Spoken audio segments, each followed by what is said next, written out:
السلام علیکم ورحمۃ اللہ وبرکاتہ۔ امید کرتا ہوں کہ آپ حضرات خیر و عافیت سے ہوں گے۔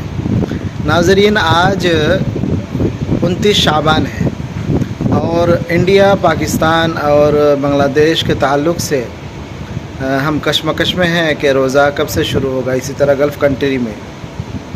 تو چلیے ہم حضرت مولانا سمیر الدین صاحب قاسمی دامت برکاتہم، جو کہ یو کے میں رہتے ہیں، بہت ہی زیادہ ماہر فلکیات ہے، ان کا بیان جو ہے ہم سنتے ہیں اور ہم جانتے ہیں کہ وہ کیا کہتے ہیں۔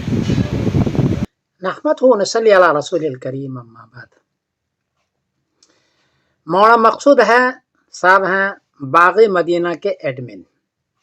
انہوں نے پوچھا ہے کہ ہندوستان پاکستان میں رمضان میں چاند کی صورتحال کیا ہے؟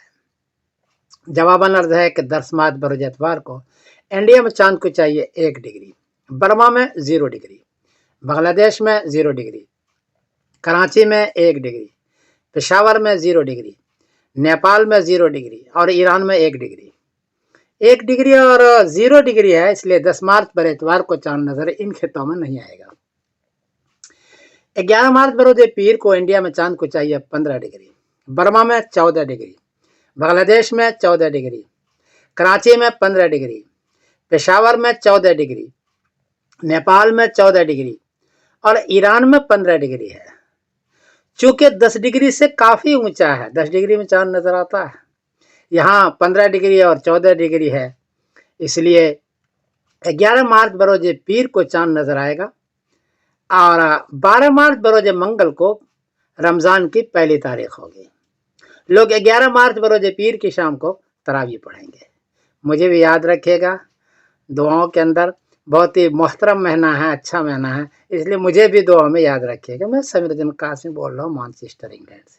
السلام علیکم ورحمۃ اللہ وبرکاتہ۔ جی ناظرین کرام، تو آپ حضرات حضرت مولانا کا جو بیان ہے وہ سن لیے۔ امید کرتا ہوں کہ آج انشاءاللہ گلف کنٹری میں تراویح ہو سکتا ہے، زیادہ سے زیادہ غالب گمان اور امکان تو یہی ہے۔ اور اسی طرح انڈیا میں جو ہے نا کل یعنی بروز پیر کو تراویح ہونے کا زیادہ جو ہے نا امکان ہے۔ تو امید کرتا ہوں کہ آپ حضرات کو یہ معلومات اچھی لگی۔ اگر آپ کو یہ معلومات اچھی لگی تو ضرور دوسرے حضرات کو شیئر کریں تاکہ دوسرے حضرات کو بھی یہ خبر معلوم ہو جائے۔ آج کی ویڈیو یہیں تک۔ السلام علیکم ورحمۃ اللہ وبرکاتہ۔